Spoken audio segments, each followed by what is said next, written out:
Hello बच्चों, English पाठशाला में आपका सभी का स्वागत है। मैं आज आपको framing question and question tag के बारे में बता रही हूँ जो हमारे एग्जाम में आने वाला है। देखिए, आप इंग्लिश में प्रश्नवाचक वाक्य केवल दो प्रकार से बनते हैं, या तो हेल्पिंग वर्ब से बनेंगे या फिर क्वेश्चन वर्ड जो अपना आता है WH उससे बनेंगे। अब आप पहली तरीके से देखिए, हेल्पिंग वर्ब से प्रारंभ होने वाले प्रश्न, मतलब हमें इसमें ध्यान रखना है, हमें इसमें आंसर पहले से होगा, हमें इसका प्रश्न बनाना है। फ्रेमिंग क्वेश्चन है इसका नाम। इसके नियम क्या है कि यदि दिया पहला जो हम हेल्पिंग वर्ब वाला शुरू कर रहे हैं उसमें हमें क्या ध्यान रखना है कि यदि दिया गया उत्तर यस या नो से प्रारंभ हो रहा है तो प्रश्न हेल्पिंग वर्ब से ही बनाया जाएगा। ये सबसे पहली चीज़ है कि अगर हमारा आंसर, क्योंकि हमें आंसर ही दिया होगा, क्वेश्चन टेक करना है तो यस या नो में दिया है तो प्रश्न हेल्पिंग वर्ब से ही बनाया जाएगा। तो यदि दिया गया उत्तर यस और नो से प्रारंभ हो रहा है तो प्रश्न हेल्पिंग वर्ब से ही बनाया जाएगा।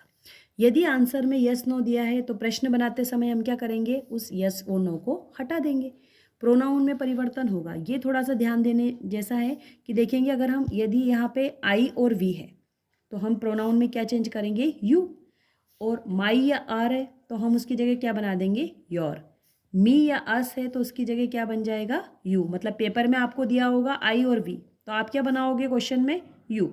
माई और आर होगा तो क्या बनाओगे आप, योर। मी और अस होगा तो बनाएंगे यू। और यू ही होगा तो ये रिवर्स हो जाएगा आई और वी, है ना। जैसे आई वी दिया है तो यू और यू दिया है तो आई वी। इस तरह से इसको माई आर दिया है तो योर और योर दिया है तो माई और आर। इस तरह से हम इस प्रोनाउन में चेंज कर देंगे जहाँ आवश्यक होगा।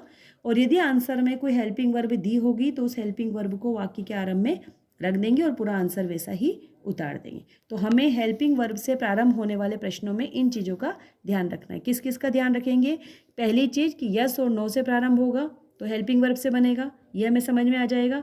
दूसरा, जब हम क्वेश्चन बनाएंगे तो यस और नो को हटा देंगे, प्रोनाउन में कोई परिवर्तन होगा तो कर देंगे। और हेल्पिंग वर्ब जो दी है उस हेल्पिंग वर्ब को वाक्य के प्रारंभ में रख के पूरा आंसर वैसा का वैसे ही उतार देंगे। जैसे एग्जाम्पल के लिए, his father is a farmer, his father is a farmer. इसमें हेल्पिंग वर्ब क्या है, इज़। तो हमने क्या किया, इसको सबसे पहले लगा दिया इज़ और फिर ऐसा का ऐसे ये वाक्य उतार दिया, is his father a farmer और question mark, is his father a farmer question mark. इसी का दूसरा आंसर हमें दिया है, I am reading a book. तो हमने देखा यहाँ पे आई, और मैंने आपको क्या बताया था कि जब आई होगा क्वेश्चन में दिया होगा तो हमें क्या करना है, यू आर। तो हमारा यहाँ पे आई की जगह प्रोनाउन में चेंज हो जाएगा यू आर। तो हमें हेल्पिंग वर्ब को पहले ले आएंगे तो क्या हो जाएगा, आर यू, और पीछे का प्रश्न ऐसा कैसे ही उतार देना है। मतलब जो आंसर है वो ऐसे ही उतार देंगे तो हमारा प्रश्न बन जाएगा। तो केवल हमने आई की जगह क्या चेंज किया है, ये हमारा बन जाएगा यू आर, और आर को हम आगे लेके आ जाएंगे और ये सारा पीछे का ऐसा कैसे ही आंसर हमने उतार देना है। तो यदि आंसर में कोई हेल्पिंग वर्ब नहीं है, ये तो हो गया जब हेल्पिंग वर्ब है तो हेल्पिंग वर्ब को आगे ले आएंगे। लेकिन अगर हेल्पिंग वर्ब नहीं दिए तो फिर तब हम क्या करेंगे, टेंस के अनुसार हेल्पिंग वर्ब बना देंगे। जैसे डू, डज, डिड, ये हम क्या करेंगे, टेंस के अकॉर्डिंग इसमें बना देंगे। जैसे दिया है इसमें they go to school, example के लिए, तो they go to school present indefinite tense है तो हम क्या करेंगे, हमने देख लिया यहाँ पे कि टेंस कौन सा है, उसी के अनुसार डू डज प्रेजेंट टेंस में लगता है, डिड पास्ट में लगेगा, तो उसी के अनुसार प्रेजेंट टेंस के अकॉर्डिंग हमने इसको चेंज किया है। तो यहाँ पे कोई हमें देखने पे कोई हेल्पिंग वर्ब नहीं है, बिना हेल्पिंग वर्ब के हम क्वेश्चन बना ही नहीं सकते। तो हम क्या करेंगे कि सबसे पहले गो के साथ क्या लगेगा, do, do they go to school, पीछे ऐसा कैसे ही लगा देंगे। तो इस तरह से हमारा प्रश्न कंप्लीट हो जाएगा। यदि वाक्य में नोट दिया है तो नोट हट जाएगा। जैसे नो, मैंने आपसे कहा था यस और नो होगा तो क्या होगा, वो क्वेश्चन बनाते समय हट जाएगा। No I am not a waver, तो यहाँ पे भी हमें पता है आई का क्या बना देंगे, यू आर। आर को आगे ले आएंगे तो क्या हो गया, आर यू अ वेवर, और नॉट है तो इस नॉट को रिमूव कर देंगे। इस तरह से ये हमारा प्रश्न कंप्लीट हो जाएगा। दूसरी टाइप के क्वेश्चन जो आते हैं आपके WH वाले क्वेश्चन है। WH में हम जानते हैं जैसे कि हु से क्वेश्चन फ्रेम करना बहुत आसान है कि वाक्य में सब्जेक्ट अगर दिया है तो सब्जेक्ट को हटा दो और उसकी जगह क्या लगा दो, हु। बहुत आसान है। जैसे पहला आप एग्जांपल देखो, Ramesh and Vimla will go to school, तो हम क्या करेंगे, सब्जेक्ट को हटा देंगे रमेश एंड विमला, इसकी जगह क्या लगा देंगे, हु।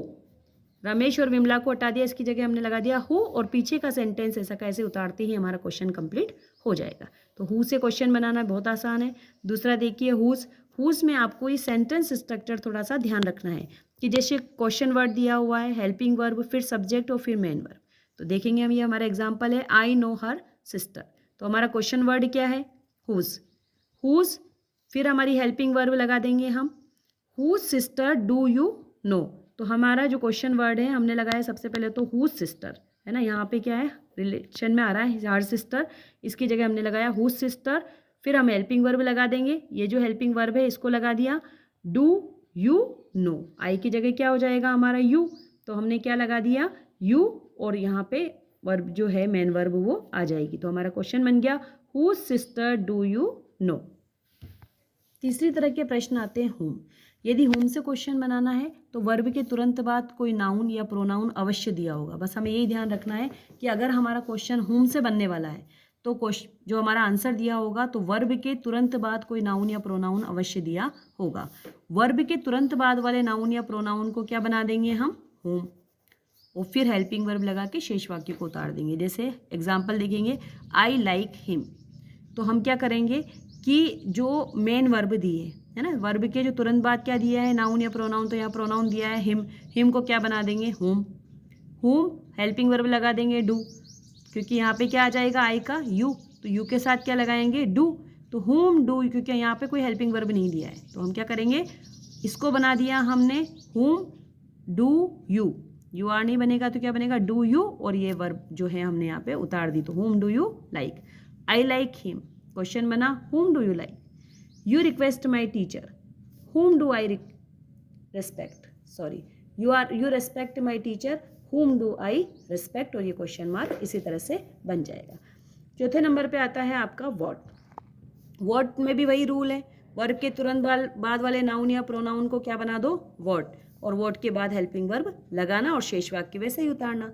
जैसे ही wrote a letter to his sister, तो what did he write to his sister, did लगा देंगे तो यहाँ पे वर्ब की फर्स्ट फॉर्म का यूज करेंगे। और लास्ट है हमारा वेहर। वेहर हमें पता है स्थान सूचक है, इसमें भी स्थान सूचक जो वाक्य होगा उसको वेहर बना देंगे, फिर वेहर के तुरंत बाद हेल्पिंग वर्ब लगा देंगे और शेष वाक्य को उतार देंगे। जैसे I sleep on the roof, कहाँ सो रहा है ये, ऑन द रूफ, तो हम द रूफ जो हमारा आया हुआ है इसको हमने क्या बना दिया, वेहर, प्लेस बना दिया, क्योंकि हमें क्वेश्चन बनाना है, पूछना है कि वेयर डू यू स्लीप, तुम कहाँ सो रहे हो, तो हमें इसका आंसर मिला हुआ है पहले से और हमें प्रश्न बनाना है, तो हमने द रूफ को क्या बना दिया, वेहर। अब ये आई का हमारा हो गया यू, और हेल्पिंग वर्ब है नहीं तो हमने क्या बना दिया, डू, तो वेहर और हेल्पिंग वर्ब को हमेशा इससे आगे लाएंगे, तो वेहर डू यू, और बाकी हमने इसको ऐसा कैसे ही उतार दिया। इस तरह से हमारा ये प्रश्न कंप्लीट बन गया। I sleep on the roof, जो जगह थी उसको हमने वेहर से चेंज कर दिया, वेहर डू यू स्लीप, ये कंप्लीट होता है।